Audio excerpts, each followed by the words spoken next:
gaming isn't fun anymore. At least that's what I keep seeing online.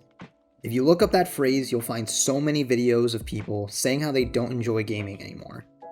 Originally, I was going to do a similar video and kind of just rant about modern games too, but I thought I'd try something a little different.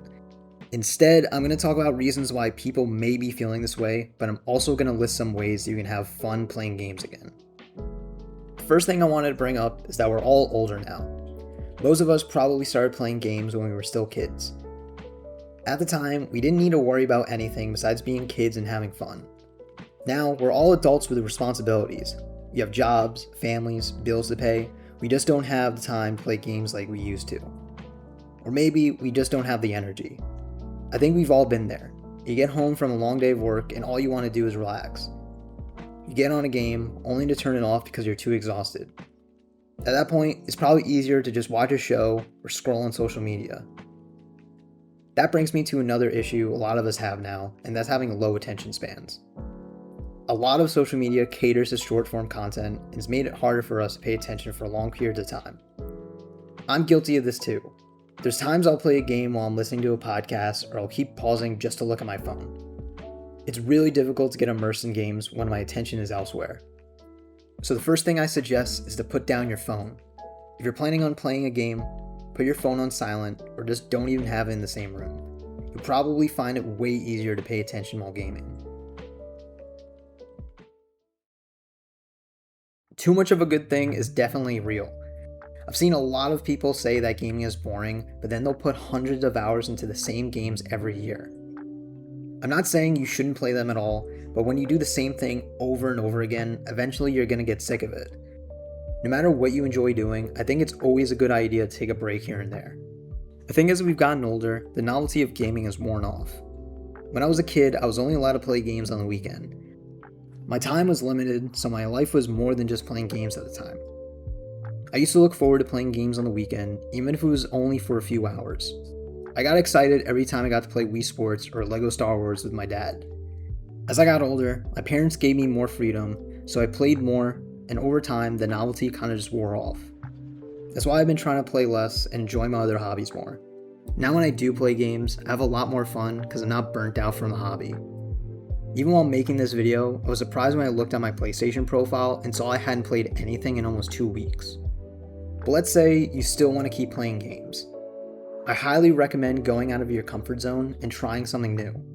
If all you play are first-person shooters, try RPGs. If you only play sports games, play a horror game.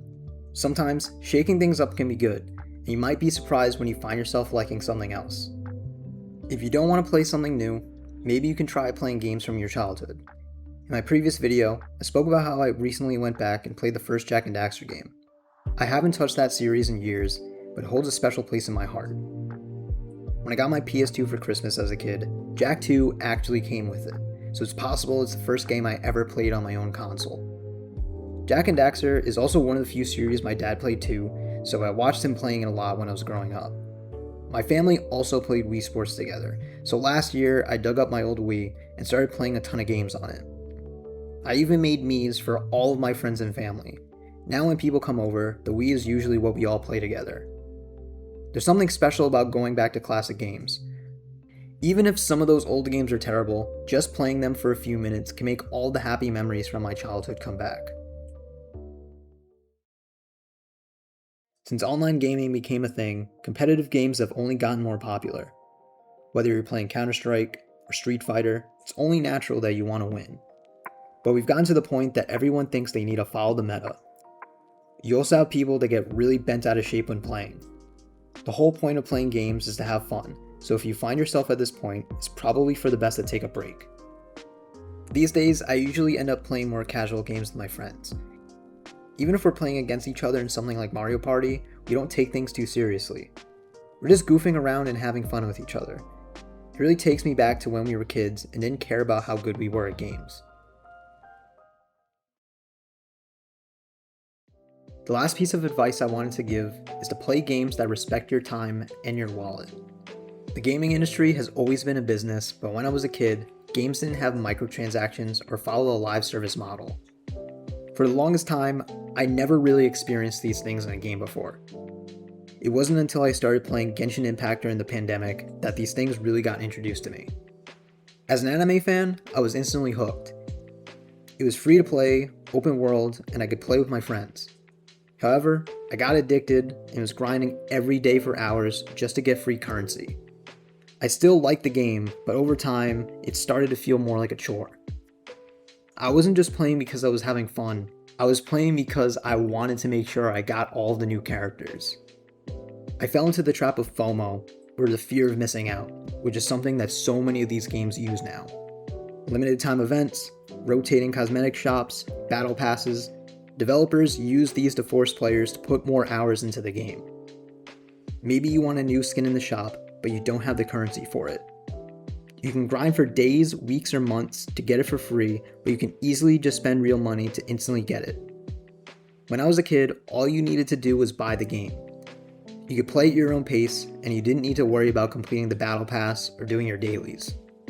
I could put a game down and come back months later and still have all the unlockable stuff waiting for me. When a limited character banner ends or a skin leaves the shop, you could be waiting months or even years just for it to come back, and that's why people end up spending all this money. I'm not saying to stop playing these games if you love them. I still go back to Genshin when there's a cool update, and I even play their other games.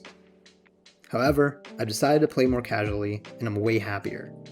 Maybe I don't fully clear endgame content or have every single new character, but I'm playing at my own pace.